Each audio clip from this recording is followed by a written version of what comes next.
Namaste and good morning, everyone. Let's start the class with some prayers first. Om Guru Brahma, Guru Vishnu, Guru Devo Maheshwara, Guru Sakshat Parbrahma, Tasmai Shri Guruve Namaha. Om Bhurбhavасваha Tatsavitravare Bhargo Devasya Dhimahi Dhiyo Yo Na Prachodaya Asto Ma Sadgamya Tamso Ma Jyotirgam Mrityurma Amritam Gamya Om Sehna Bhavatu Sehna Bhunaktu Saviryam Karvavai तेजस्वी नावधीतमस्तु मा विद्विषावहे ओम शांति शांति शांति Let's open our Yoga Vasishtha books and we'll start reading with the Sarg number 45 and it is on chapter number 173 and the title of this Sarg is देव शब्दार्थ विचार।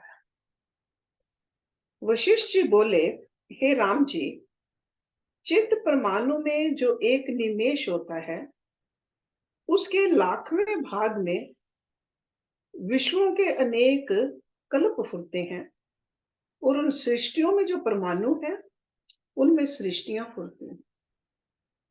So he is talking about the multi-universe. Because we think this is the only universe, but there are countless सृष्टिज out there. जैसे समुद्र में तरंगे फुरती हैं तो जल रूप ही है, तरंग शब्द और उसका अर्थ ब्रह्म रूप है, वैसे ही आत्मा में ब्रह्म रूप अनेक सृष्टियां फुरती हैं। फुरती फुरती मीन्स गेट क्रिएटेड। जैसे मरुस्थल में मृग तृष्णा की नदी चलती जान पड़ती है, वैसे ही आत्मा में ये विश्व भासता है। जैसे स्वप्न सृष्टि और गंधर्व नगर भासते हैं, जैसे कथा के अर्थ चित्त में फुरते हैं और संकल्प पूर्व भासता है, वैसे ही विश्व असत रूप सत होकर भासता है। So that means ये है असत, पर हमें लगता है ये सत्य, this is real, but actually it's not. So असत रूप सत होकर भासता है। इतना सुनकर राम जी ने पूछा, हे ज्ञानवानों में श्रेष्ठ, जिस पुरुष को विचार द्वारा सम्यक ज्ञान हुआ और निर्विकल्प आत्म पद की प्राप्ति हुई है, उसको अपने साथ शरीर कैसे भासता है? Okay, a person who has become ज्ञानवान, निर्विकल्प समाधि लग गई, निर्विकल्प means no विकल्प at all, and उसको शरीर कैसे लगता है? प्रारब्ध से उसका शरीर कैसे रहता है? वशिष्ठ जी बोले, हे राम जी, आदि जो ब्रह्म शक्ति में संवेदन हुआ है उसका नाम नीति हुआ है। उसमें जो संभावना की है, ये पदार्थ ऐसे होगा, इससे होगा, इतने काल रहेगा, वैसे ही अनेक कल्प पर्यंत होता है। जितने काल उसने धारा है उतने काल का नाम नीति है। See, one meaning of niti is truth also. Niti has many meanings depending upon the context. So महासत्य भी उसी को कहते हैं और महाचेतना भी उसी को कहते हैं, महाशक्ति भी उसी का नाम है और महाअदृष्ट एवं महाकृपा भी वही है। So that's why over here नीति means the truth. और महाउद्भव भी उसी को कहते हैं। निष्कर्ष ये कि वह नीति अनंत ब्रह्मांडों को उत्पन्न करने वाली है। जैसा फुरना दृढ़ हुआ है वैसा ही रूप होकर स्थित है। ये सथावर रूप है, ये जंगम है, ये दैत्य है, ये देवता है, ये नाग है, ये नागिन है, ब्रह्मा से तृण पर्यंत जैसा उसमें अभ्यास है उसी प्रकार स्थित है। स्वरूप से ब्रह्म सत्ता का व्यभिचार कदापि नहीं हुआ, वह तो सदा अपने आप में स्थित है।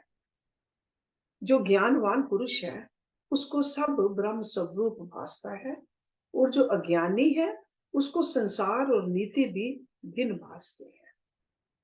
So this is the difference between ज्ञानी और अज्ञानी।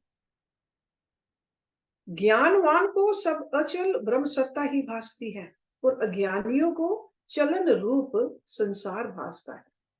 वह संसार ऐसा है जैसे कि आकाश में पेड़ भासते हैं और शिला के उदर में मूर्ति प्रतीत होती है।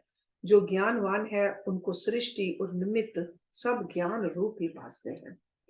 जैसे अवयवी के अवयव अपना ही रूप होते हैं, and again अवयव means the parts, वैसे ही ब्रह्म सत्ता के अवयव ब्रह्म नित्य सृष्टि आदि अपना ही रूप है। हे राम जी, उसी नीति को देव भी कहते हैं। जो कुछ किसी को प्राप्त होता है वह उसी देव की आज्ञा से प्राप्त होता है, क्योंकि आदि से यही निश्चय धरा है कि इस साधन से ये फल प्राप्त होगा। जैसा साधन होता है वैसा ही फल अवश्य सबको उस देव से प्राप्त होता है। इस कारण नीति को देव कहते हैं और देव को नीति कहते हैं। हे राम जी, पुरुष जो कुछ पुरुषार्थ करता है उसके अनुसार फल प्राप्त होता है। एंड पुरुषार्थ मीन्स एफर्ट। इसी कारण इसका नाम नीति है और इसी का नाम पुरुषार्थ है। तुमने जो मुझसे दैव और पुरुषार्थ का निर्णय पूछा और मैंने कहा उसी का तुम पालन करो, इसी का नाम पुरुषार्थ है और इसका जो फल तुमको प्राप्त होगा उसका नाम देव है।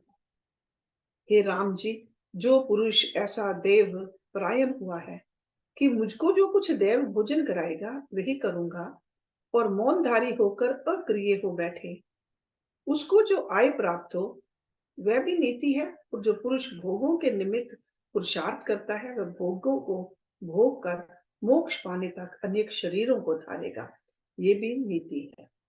हे राम जी, आदि संवित में संवेदन फुरकर भवितव्यता हुई है, उसी ही प्रकार स्थित है, उसका नाम भी नीति है। उस नीति को ब्रह्मा विष्णु और रुद्र भी उल्लंघन नहीं कर सकते, तो और कैसे उल्लंघ सके। हे राम जी, जो पुरुष पुरुषार्थ को त्याग बैठे हैं उनको फल नहीं प्राप्त होता, ये भी नीति है। और जो पुरुष फल के निमित्त पुरुषार्थ करता है उसको फल प्राप्त होता है, ये भी नीति है। जो पुरुष प्रयत्न को त्याग कर निष्क्रिय हो बैठे हैं और मन से विषयों की वासना करते हैं वे निष्फल ही रहते हैं। और जो पुरुष कृतित्व को त्याग कर चित्त की वृत्ति से शून्य देव परायण हो रहे हैं और विषयों की चित्त में वासना नहीं करते, उनको सफलता ही होती है, क्योंकि फुरने से रहित होना भी पुरुषार्थ है। ये भी नीति है कि अर्थ चिंतन करने वाले को प्राप्ति नहीं होती और अचिंतन को प्राप्ति होती है। हे राम जी, पुरुषार्थ सफल भी नहीं है जो आत्मबोध के निमित्त ना हो। जब ब्रह्म सत्ता की ओर तीव्र अभ्यास होता है तब परम पद की अवश्य प्राप्ति होती है, और जब परम पद पाया तब सब विश्व चिद आकाश रूप होकर भासता है। नीति आदि जो विस्तार कहे हैं वे सब भ्रम रूप हैं, केवल ब्रह्म सत्ता ही ऐसे होकर भासती है। जैसे पृथ्वी में रस सत्ता है और वह तृणवत गुच्छे और फुल रूप होकर स्थित है, वैसे ही नीति आदि सब विश्व होकर ब्रह्म भी स्थित है और कुछ वस्तु नहीं। So that means in essence it's all Brahman, it's the truth. We just look at the parts. We have to pay attention to the whole. आत्मा से भिन्न कुछ नहीं। वो शिष्य बोले, हे राम जी, जो कुछ तुमको भासता है सर्वथा सर्वदा और सब ओर से ब्रह्म तत्व हो सर्वात्मा होकर स्थित हुआ है। वह अनंत आत्मा है। जब उसमें चित्त शक्ति प्रकट होती है और अर्थात शुद्ध चैतन्य मात्र में अहम स्फूर्ति होती है तब विश्व भासता है। कहीं उपजता है, कहीं नष्ट होता है, कहीं उल्लास करता है, कहीं चित्त भासता है, कहीं किंचन है, कहीं प्रकट है और कहीं अप्रकट भासता है। निदान नाना प्रकार का विश्व है, जहां जैसा तीव्र अभ्यास होता है वहां वैसा होकर भासता है, क्योंकि आत्मा सर्वशक्ति और सर्वरूप है। जैसा जैसा फुरना उसमें दृढ़ होता है वही रूप होकर भासता है। हे राम जी, ये जो नाना प्रकार की शक्तियां कही हैं वे वास्तव में आत्मा से भिन्न कुछ नहीं। बुद्धिमानों ने समझाने के निमित्त नाना प्रकार के विकल्प जाल कहे हैं। आत्मा में विकल्प जाल कोई नहीं। जैसे पानी और उसकी लहर में, स्वरण और भूषण में, और अवयवी और अवयव में कुछ भेद नहीं, वैसे ही आत्मा और शक्ति में कुछ भेद नहीं। हे राम जी, एक संवित है और एक संवेदन है। संवित वास्तविक है और संवेदन कल्पना है। जब संवित में चिन्ह मात्र संवेदन फुरता है तो वह जैसे चेतता जाता है वैसे ही वो कर्षित होता है। शुद्ध चिन्ह मात्र संवित में भीतर और बाहर कल्पना कोई नहीं। जब स्वभाव से किंचन रूप संवेदन होता है तब आगे कुछ देखता है और उसे देखने से विविध आकार भासते हैं, पर वह और कुछ नहीं, सब ब्रह्म ही है। हे राम जी, शक्ति और शक्तिमान में भेद अज्ञानी देखते हैं और अवयवी और अवयव भेद भी कल्पते हैं। परमार्थ में कुछ भेद नहीं, केवल ब्रह्म सत्ता अपने आप में स्थित है। उसके आश्रय में संकल्प आभास होता है। जब संकल्प की तीव्रता होती है तब वह सत्य हो अथवा असत्य, उसी का नाम भाव होता है। नेक्स्ट सर्ग, बीज अंकुर वर्णन। वशिष्ठ जी बोले, हे राम जी, ये जो सर्वगत देव परमात्मा महेश्वर है वह स्वच्छ अनुभव परमानंद रूप और आदि अंत रहित है। ये शुद्ध चिन्ह मात्र परमानंद से पहले जीव उत्पन्न हुआ, उससे चित्त उत्पन्न हुआ, चित्त से विश्व उत्पन्न है। राम जी ने पूछा, है भगवान, अनुभव पर नाम से जो शुद्ध ब्रह्म तत्व सर्वव्यापी द्वैत रहित स्थित है उसमें तुच्छ रूप जीव कैसे सत्यता पाता है। वशिष्ठ जी बोले, हे राम जी, ब्रह्म सदा भास है अर्थात असत रूप विश्व उससे सत भासता है, और स्वच्छ है अर्थात आभास रूपी विश्व से रहित है। बृहद है, बृहद means big, like in the size also, बृहद। वह भी दो प्रकार का है। अविद्याकृत जगत से जो बड़ा है वह अविद्या की बढ़ाई मिथ्या है। ब्रह्म की बढ़ाई सर्वात्म रूप है। वह सर्व देश, सर्व काल और सर्व वस्तु से पूर्ण है, और अविद्याकृत बढ़ाई देश काल वस्तु से रहित निराकार है। वह ज्ञानी का विषय है, इससे बृहत है और परम चेतन है। वह भैरव है अर्थात जिसके भाव से चंद्रमा, सूर्य, अग्नि, पवन और जल अपनी मर्यादा में चलते हैं। परमानंद है, अविनाशी है, सर्व ओर से पूर्ण है, साम्य है, शुद्ध है और अचिंत्य है एवं अवर्णीय है, कुशोभ रहित चिन्ह मात्र है। ओके, कुशोभ, कुशोभ means any kind of a हलचल, सो कुशोभ रहित। ऐसी आत्म सत्ता ब्रह्म का जो स्वभाव संपत्त है उसी का नाम जीव है, अर्थात जो शुद्ध चिन्ह मात्र में अहम फुरता है उसी का नाम जीव है। उस अनुभव रूपी दर्पण में अहम रूपी प्रतिबिंब फुरने को जीव कहते हैं। जीव अपने शांत पद को त्यागे की तरह स्थित होता है एवं चिदात्मा ही फुरने के द्वारा अपने को जीव रूप जानता है।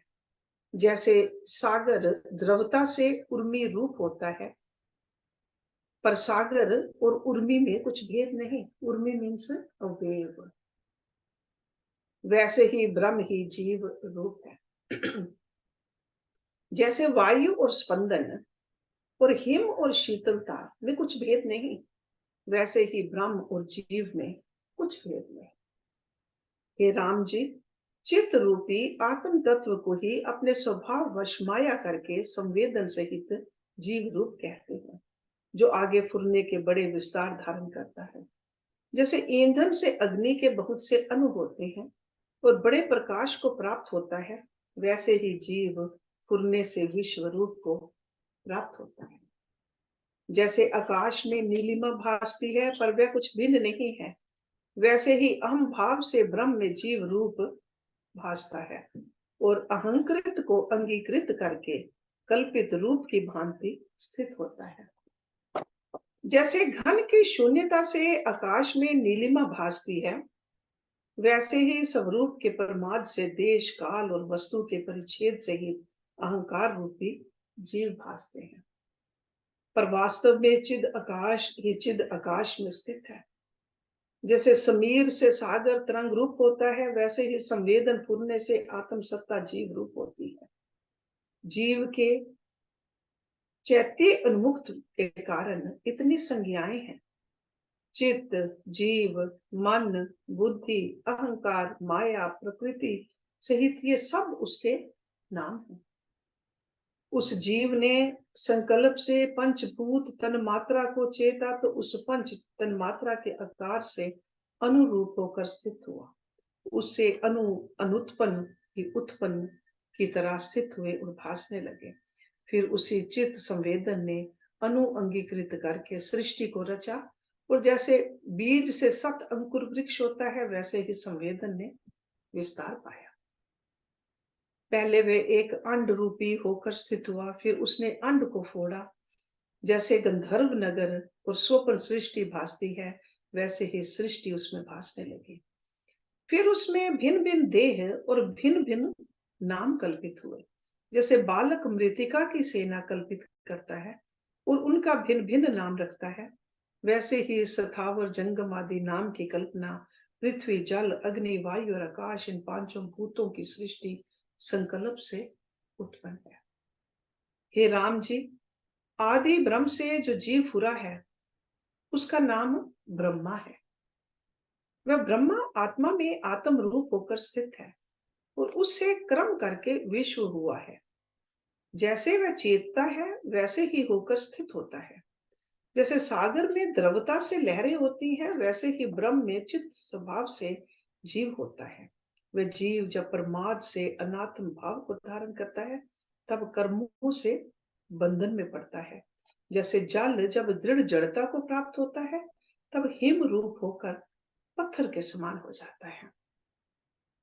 वैसे ही जीव जब अनात्म में अभिमान करता है, तब कर्मों के बंधन में पड़ता है। हे राम जी, कर्मों का बीज संकल्प है और संकल्प जीव से फूटता है। जीवत्व भाव तब होता है जब शुभ चेतना मात्र स्वरूप से उत्थान होता है। उत्थान का अर्थ है कि जब प्रमाद होता है, तब जीवत्व भाव होता है, और जब जीवत्व भाव होता है, तब अनेक संकल्प कल्पना फूटती है। उन संकल्प कल्पनाओं से कर्म होते हैं। कर्मों से जन्म, मरण आदि नाना प्रकार के विकार होते हैं। जैसे बीज से अंकुर और पत्र होते हैं, फिर आगे फूल, फल और टास होते जाते हैं, वैसे ही संकल्प कर्मों से नाना प्रकार के विकार होते हैं। जैसे जैसे कर्म जीव करता है, उनके अनुसार जन्म, मरण और अधः उधर्व गति को प्राप्त होता है। हे राम जी, मन के फुरने का नाम कर्म है, फुरने का ही नाम चित्त है, फुरने का ही नाम कर्म है, फुरने का ही नाम देव है। उसी से जीव को शुभ अशुभ संसार प्राप्त होता है। सबका आदि कारण ब्रह्म है। उसके पहले मन उत्पन्न हुआ, फिर उस मन ने ही संपूर्ण संसार की रचना की है। जैसे बीज से पहले अंकुर होता है और फिर पत्र, फूल और फल रास होते हैं, वैसे ही ब्रह्म से मन और संसार उद्भूत है। So he really beautifully explained the whole creation over here, our own creation. जीव विचार। वशिष्ठ बोले, हे राम जी, आदि कारण ब्रह्म से मन उत्पन्न हुआ है। वह मन संकल्प रूप है और मन से ही संपूर्ण विश्व हुआ है। वह मन आत्मा में मनत्व भाव से स्थित है और उस मन ने ही भाव अभाव रूपी विश्व कल्पित किया है। जैसे गंधर्व की इच्छा से गंधर्व नगर होता है, वैसे ही मन से विश्व होता है। हे राम जी, आत्मा में द्वैत भेद की कुछ कल्पना नहीं। आत्मा में आगे इस मन से ही ऐसी संज्ञाएं हुई हैं। सो दिस द्वैत भाव मन से हुआ है, आत्मा से नहीं। ब्रह्म, जीव, मन, माया, कर्म, विश्व और दृष्टा आदि सब भेद मन से हुए हैं। आत्मा में कोई भेद नहीं। जैसे संसार में तरंगे उछलती और बड़ा विस्तार धारण करती हैं, वैसे ही चित्त रूपी सागर में संवेदन से जो विश्व विविध विश्व विस्तार पाता है वह असत है, क्योंकि स्थित नहीं रहता और सदा चल रूप है। और जो अधिष्ठान स्वरूप भाव से देखो तो सत रूप है, इससे द्वैत कुछ ना हुआ। जैसे स्वप्न का विश्व सत असत रूप चित्त से भासता है, वैसे ही सत असत रूप ये विश्व भासता है। वास्तव में कुछ उत्पन्न नहीं, चित्त के भ्रम से भासता है। जैसे इंद्र जाली की बाजी में जो विविध वृक्ष और औषध भासती है, वे भ्रम मात्र हैं, वैसे ये विश्व भ्रम मात्र है। हे राम जी, ये विश्व दीर्घ काल का स्वप्न है और मन के भ्रम से सत होकर भासता है। जैसे बालक भ्रम से परछाई में भूत की कल्पना करता है और भय पाता है, वैसे ये पुरुष चित्त के संयोग से द्वैत कल्पित कर भय पाता है। जैसे विचार करने से वैताल का भय नष्ट होता है, वैसे ही आत्मज्ञान से भय आदि विकार नष्ट हो जाते हैं। हे राम जी, आत्मा अनादि दिव्य रूप और अशांति भाव से रहित शुद्ध चैतन्य रूप है। ये वह चेतना संवित चैत्य उन्मुक्त पाता है, तब चित्त अर्थात जो चेतना का लक्षण है उससे जीव कल्पना होती है। उस जीव में जब अहम भाव होता है कि मैं हूं, तब उससे चित्त होता है, चित्त से इंद्रियां होती हैं, उन इंद्रियों से देह भाव होता है और उस देह भाव से मलिन हुआ नरक स्वर्ग बंध मोक्ष आदि जो कल्पना होती है। जैसे बीज से अंकुर पत्र फूल फल और टास होता है, वैसे ही अहम भाव से विश्व विस्तार पाता है। हे राम जी, जैसे देह और कर्मों में कुछ भेद नहीं, वैसे ही ब्रह्म और चित्त में कुछ भेद नहीं। जैसे चित्त और जीव में कुछ भेद नहीं, वैसे ही चित्त और देह में कुछ भेद नहीं। जैसे देह और कर्मों में कुछ भेद नहीं, वैसे ही जीव और ईश्वर में कुछ भेद नहीं, और वैसे ही ईश्वर आत्मा में कुछ भेद नहीं। हे राम जी, सर्व ब्रह्म स्वरूप है, द्वैत कुछ नहीं। आत्म पद का मोक्ष ज्ञान ही मोक्ष। वशिष्ठ जी बोले, हे राम जी, जो नानत्व भासता है वह वास्तव में एक ही ब्रह्म स्वरूप है। चैत्यता से एक का अनेक रूप होकर भासता है। जैसे एक दीप से अनेक दीप होते हैं, वैसे ही एक पर ब्रह्म से अनेक रूप होकर भासते हैं। हे राम जी, ये असत रूपी संसार जिसमें आभास है, उस आत्म तत्व का जब पदार्थ ज्ञान होता है, जब चित्त में जो अहम भाव है वह नष्ट हो जाता है, और उस अहम भाव के नष्ट होने पर सब शोक नष्ट हो जाते हैं। हे राम जी, जीव चित्त रूपी है और चित्त में विश्व हुआ है। जब चित्त नष्ट हो, तब भव भ्रम भी नष्ट होगा। जैसे अपने चरण में चमड़े का जूता पहनते हैं तो सर्व पृथ्वी चमड़े से लपेटी प्रतीत होती है और ताप कंटक नहीं लगते हैं, वैसे ही जब चित्त में शांति होती है तो सारा विश्व जगत शांत रूप होता है। जैसे केले के खंभे में पत्रों के अतिरिक्त अन्य कुछ सार नहीं निकलता, वैसे ही सब विश्व ब्रह्म मात्र है और इससे सार कुछ नहीं निकलता। हे राम जी, इतना भ्रम चित्त से होता है। बाल्यावस्था में मानव क्रीड़ा करता फिरता है, युवावस्था धारण करके विषयों का सेवन करता है और वृद्धावस्था में चिंता से जर्जर होता है, फिर मृत होकर कर्मों के अनुसार नरक या स्वर्ग में चला जाता है। हे राम जी, ये सब मन का नृत्य है। मन ही भ्रमता है। जो नेत्र दोष से आकाश में दूसरा शशि भासता है, वैसे ही अज्ञान से विश्व भासता है।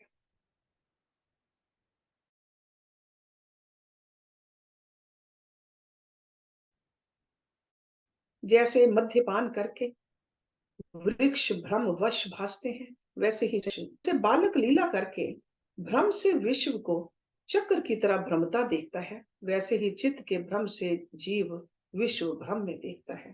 हे राम जी, जब चित्त द्वैत नहीं चेतता, तब ये द्वैत भ्रम मिट जाता है। जब तक चित्त सत्ता फुरती है, तब तक विविध विश्व भासता है और शांति नहीं पाता, और जब घन चेतनता पाता है, तब शांति पाकर भाव भ्रम मिट जाता है। जैसे पपीहा पी पी रटता है और शांति मान नहीं होता, पर घन नर वर्षा से तृप्त होकर शांत होता है, वैसे ही जब जीव महाचैतन्य घनता को प्राप्त होता है तब शांति पाता है। वह चाहे व्यवहार में हो अथवा बैठा रहे सदा शांत होता है। So that means even while working stage calm। सो वह चाहे व्यवहार में हो अथवा बैठा रहे शांत सदा शांत होता है। हे राम जी, जब चित्त की चैतन्यता फुरती है तब भव भ्रम से विविध प्रकार विकार देखता है और भ्रम से ही ऐसे देखता है कि मैं उत्पन्न हूं, अब बड़ा हुआ हूं, अब मरूंगा, पर वास्तव में जीव चेतन ब्रह्म से अनन्य स्वरूप है। जैसे पवन और स्पंदन में कुछ भेद नहीं, वैसे ही ब्रह्म और चैतन्यता में कुछ भेद नहीं।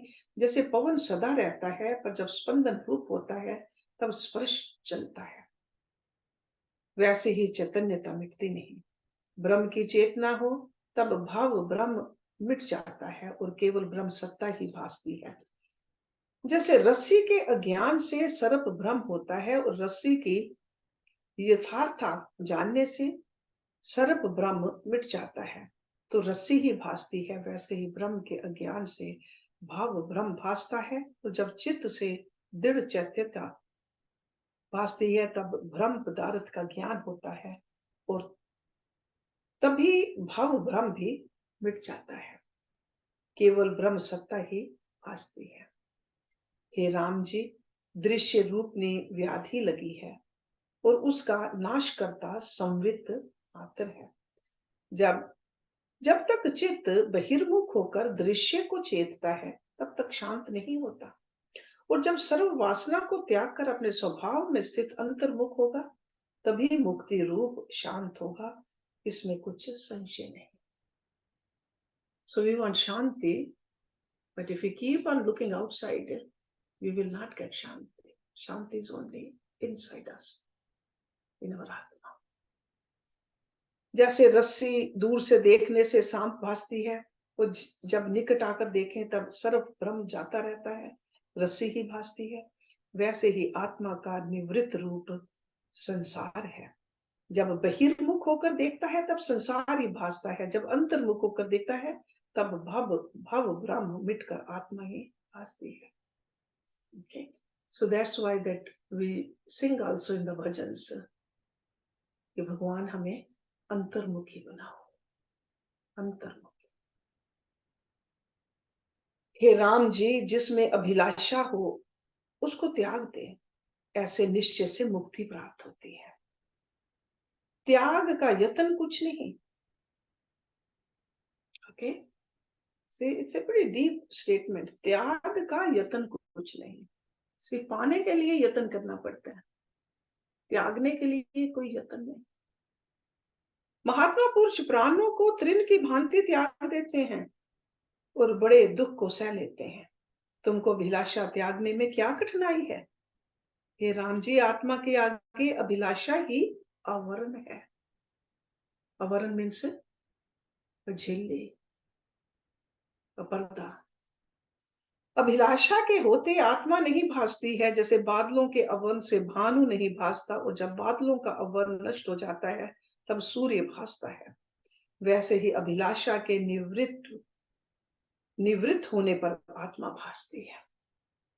इससे जो कुछ अभिलाषा उठे उसको त्यागो और निरीह होकर आदम पद में स्थित हो। प्रकृत आचार देह और इंद्रियों में ग्रहण करो, और जो कुछ त्याग करना हो उसका त्याग करो, पर देह में ग्रहण और त्याग की बुद्धि ना रखो। हे राम जी, जो तुम संपूर्ण दृश्य की इच्छा त्यागोगे तो जैसे करतल गत बेल फल प्रत्यक्ष होता है, जैसे नेत्रों के आगे प्रतिबिंब प्रत्यक्ष भासता है, वैसे ही अभिलाषा के त्याग से आत्मपद तुमको प्रत्यक्ष भासेगा और सब विश्व भी आत्म रूप ही भासेगा। जैसे महाप्रलय में सब विश्व जल में दिखाई देता है और कुछ दृष्टि में ही नहीं आता, वैसे ही आत्म पद से भिन्न तुमको कुछ ना भासेगा। आत्म तत्व को ना जानने का ही नाम बंधन है, और आत्म पद का जानना ही मोक्ष है, और मोक्ष कोई नहीं। Beautifully explained. सत्य उपदेश ब्रह्म ही अनंत शक्ति। राम जी ने पूछा, है भगवान, मन कैसे उत्पन्न हुआ है? वशिष्ठ जी बोले, हे राम जी, ब्रह्म अनंत शक्तिमान है और उसमें अनेक प्रकार का किंचन होता है। जहां जहां जैसी जैसी शक्ति फुरती है, वहां वहां वैसा वैसा ही रूप होकर भासता है। जो शुद्ध चिन्ह मात्र सत्ता चेत में फुरती है कि हम अस्मि, तब उस फुरने से जीव कहाती है। वही चित्त शक्ति संकल्प का कारण भासती है।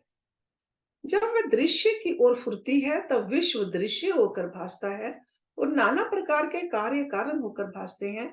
राम जी ने फिर पूछा, है मुनि प्रवर, जो इस प्रकार का है तो देव किसका नाम है? कर्म क्या है और कारण किसको कहते हैं?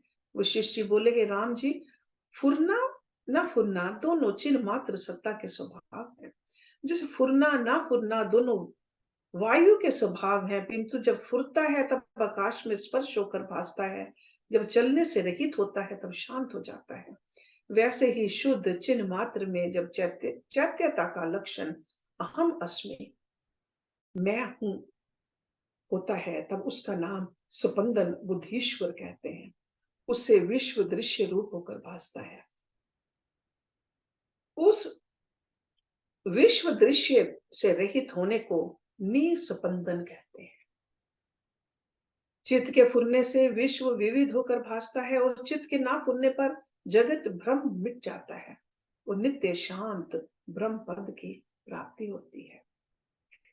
हे राम जी, जीव, कर्म और कारण ये सब चित्त स्पंदन के नाम है, और चित्त स्पंदन में भिन्न अनुभव नहीं। अनुभव ही चित्त स्पंदन हुए की तरह भासता है। जीव, कर्म और कारण का बीज रूप चित्त स्पंदन ही है। चित्त स्पंदन से दृश्य होकर भासता है। फिर चिद आभास द्वारा देह में अहम प्रतीति होती है। उस देह में स्थित होकर चित्त संवेदन दृश्य की ओर संसरता है। संसरता दो प्रकार का होता है, एक बड़ा और दूसरा छोटा। कितनों को संसरने में अनेक जन्म व्यतीत होते हैं और कितनों का एक जन्म होता है जो आदि होकर स्वरूप में स्थित है, उसको प्रथम जन्म होता है। और जो आदि उपज कर प्रमादी हुए हैं, वे फुर कर दृश्य की ओर चले जाते हैं और उनके अगणित जन्म होते हैं। So the farther you move away from Atam Swarup, many lives you have to go through. So that's what अनेक जन्म होते हैं। चित्त के फुरने से ऐसे अनुभव होते हैं। पुण्य क्रिया करके स्वर्ग में जाते हैं और पाप क्रिया करके नरक में जाते हैं। इस प्रकार मानव दृश्य भ्रम देखते हैं और अज्ञान से बंधन में रहते हैं। जब ज्ञान की प्राप्ति होती है तब मोक्ष का अनुभव करते हैं। वह बड़ा संसरना है, और जो एक ही जन्म पाकर आत्मा की ओर आते हैं वह अल्प संसरना है। So very few people are like that who will live only one life and go back home. Majority of us come back again and again. हे राम जी, जैसे स्वर्ण की भूषण रूप धारण करता है, वैसे ही संवेदन ही काठ, लोहा आदि रूप होकर भासता है। इस चित्त के संयोग से ही आज और अविनाशी पुरुष को नाना प्रकार के शरीर प्राप्त होते हैं। वह जानता है कि मैं अब उत्पन्न हुआ, अब जीता हूं, फिर मर जाऊंगा। जैसे नौका में बैठे भ्रम से तट के वृक्ष भ्रमते दिखाई पड़ते हैं, वैसे ही भ्रम से अपने में जन्म आदि अवस्थाएं भासती हैं। आत्मा के अज्ञान से जीव को अहम आदि कल्पना फुरती है। जैसे मथुरा के राजा लवन को स्वप्न में चंडाल को का भ्रम हुआ था, वैसे ही चित्त के फुरने से जीव भव भ्रम देखते हैं। हे राम जी, ये सब संसार मन के भ्रम से भासता है। शिव जो परम तत्व है वह चिन्ह मात्र है। उसमें जब चैत्य उन्मुक्त होता है कि मैं हूं, उसी का नाम जीव है। जैसे सोम जल में द्रवता होती है, इससे उसमें चक्र फुरते हैं और तरंगे होती हैं, वैसे ही ब्रह्म रूपी सोम जल में जीव रूपी चक्र फुरते हैं और चित्त रूपनी तरंगे उदित होती हैं और सृष्टि रूपी बुलबुले उपज कर लीन हो जाते हैं। हे राम जी, चेतन स्फूर्ति द्वारा जीव की तरह भासता है, जैसे सागर ही द्रवता से तरंग रूप होकर भासता है, वैसे ही चित्त चैत्य के संयोग से जीव कहाता है। उस जीव में जब संकल्प का फुरना होता है तब मन कहाता है, जब संकल्प निश्चय रूप होता है तब बुद्धि होकर स्थित होता है, और जब अहम भाव होता है तब अहम प्रतिकार कहाता है। So these are beautiful definitions of मन, बुद्धि and अहंकार।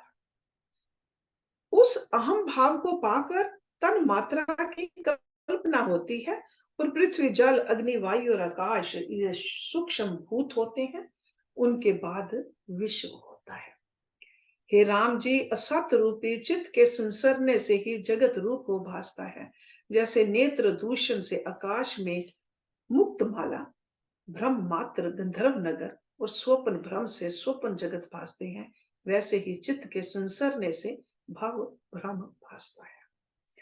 हे राम जी, शुद्ध आत्मा नित्य तृप्त शांत रूप सम और अपने आप में स्थित है। उसमें चित्त संवेदन ने विश्व रचा है और उसको भ्रम से सत्य की तरह देखता है। जैसे स्वप्न सृष्टि को मनुष्य भ्रम से देखता है, वैसे ही यह विश्व फुरने से सत्य भासता है। हे राम जी, मन के संसरने का नाम जागृत है, अहंकार का नाम स्वप्न है।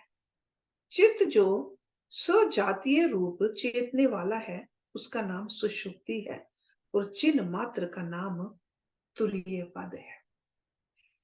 जब शुद्ध चिन्ह मात्र में अत्यंत परिणाम हो, तब उसका नाम तुरीय अतीत पद है।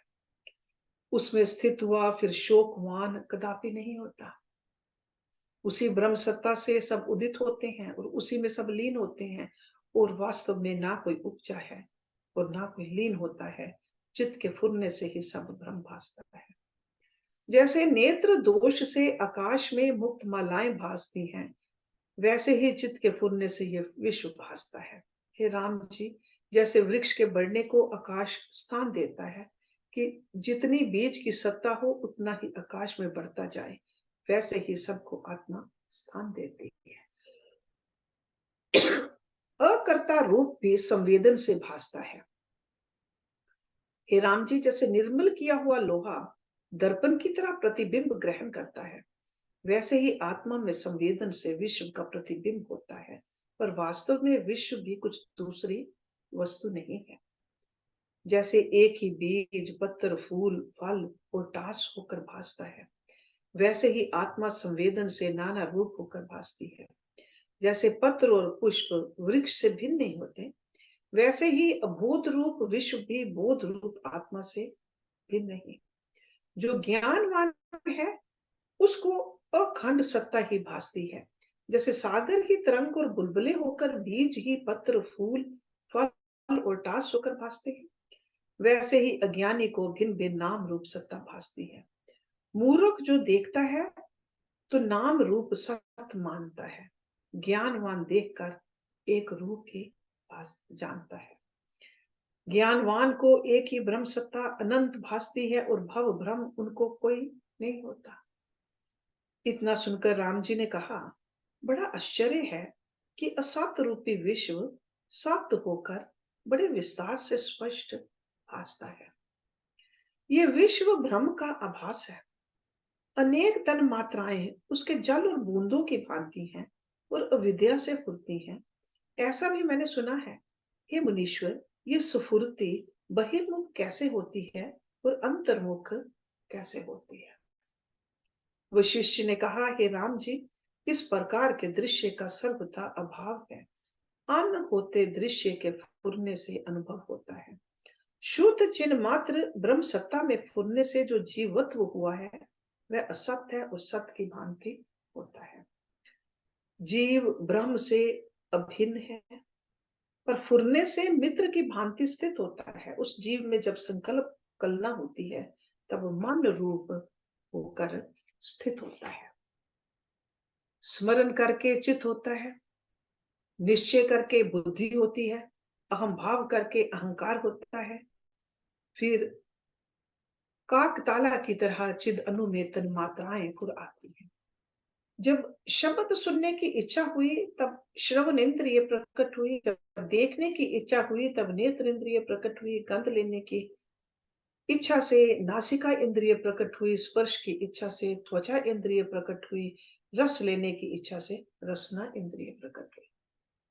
इस प्रकार पांचों इंद्रियां प्रकट हुई और भावना से सत्य असत की तरह भासने लगी। हे राम जी, इस प्रकार आदि जीव हुए हैं और उनकी भावना से अंतवाहक शरीर हो गए हैं। वे चलते भासते हैं पर अचल रूप है। जो कुछ विश्व भासता है वह सब ब्रह्म स्वरूप है, भिन्न कुछ नहीं।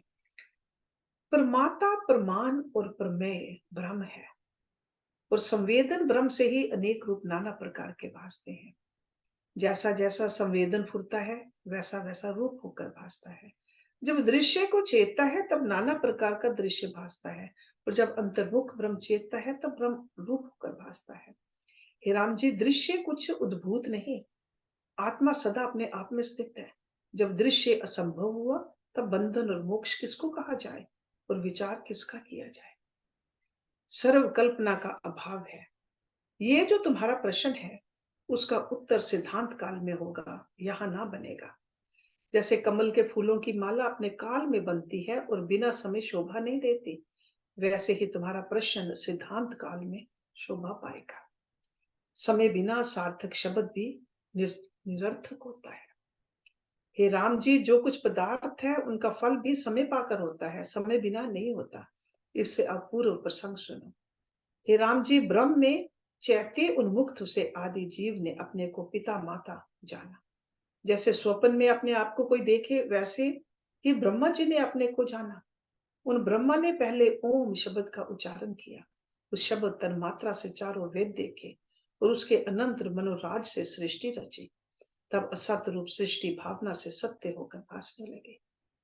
जैसे स्वपन और व्याल में गंधर्व नगर भासते हैं, वैसे ही असत्य रूप सृष्टि सत्य भासने लगी।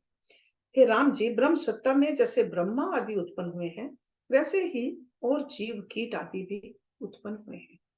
जगत का कारण संवेदन है, संवेदन ब्रह्म से जीवों को विश्व भासता है। उनको भौतिक शरीर में जो अहम प्रतीति हुई, उसे अपने निश्चय के अनुसार शक्ति हुई।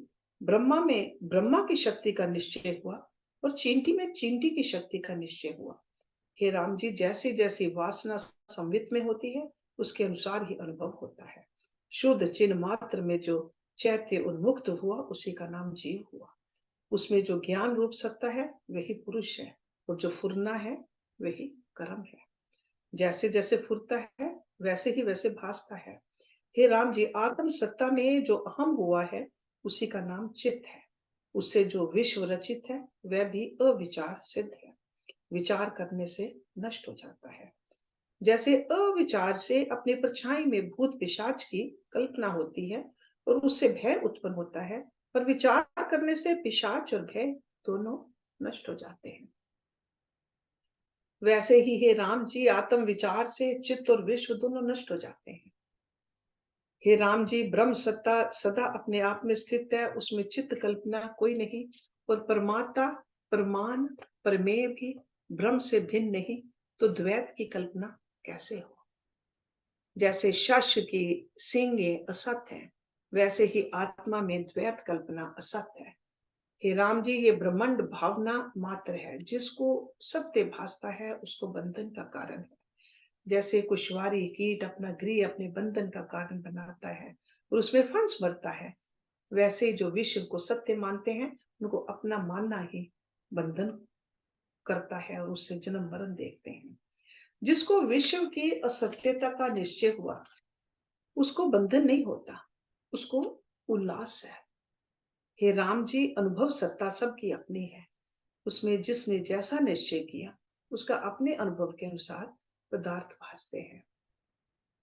वास्तव में तो विश्व उत्पन्न ही नहीं, विश्व का उत्पन्न होना ही मिथ्या है। बढ़ना भी मिथ्या है, रस भी मिथ्या है और रस लेने वाला भी मिथ्या है। शुद्ध ब्रह्म सर्वगत नित्य और अद्वैत सदा अपने आप में स्थित है, परंतु अज्ञान से शुद्ध भी अशुद्ध भासता है।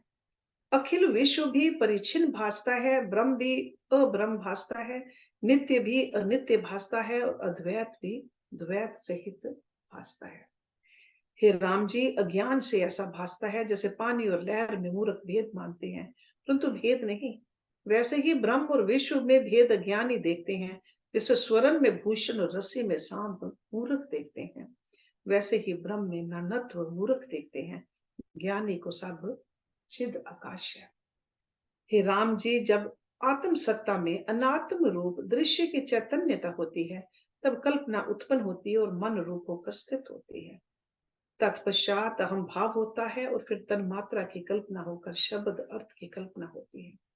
इसी प्रकार चित्त सत्ता में जैसी जैसी चैतन्यता फुरती है, वैसा ही वैसा रूप भासने लगता है।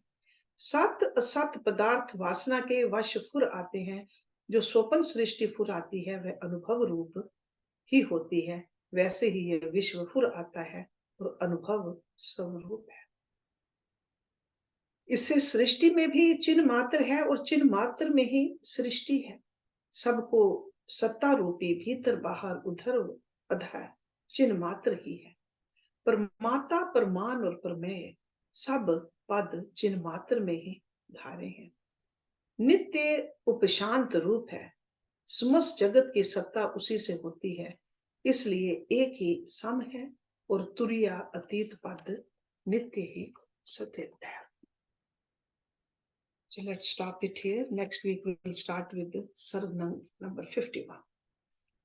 Om Purnamada Purnamidam Purnat Purnamudachyate Purnasya Purnamadaya Purnameva Vashishyate. Om Shanti Shanti Shanti Om. Thank you very much.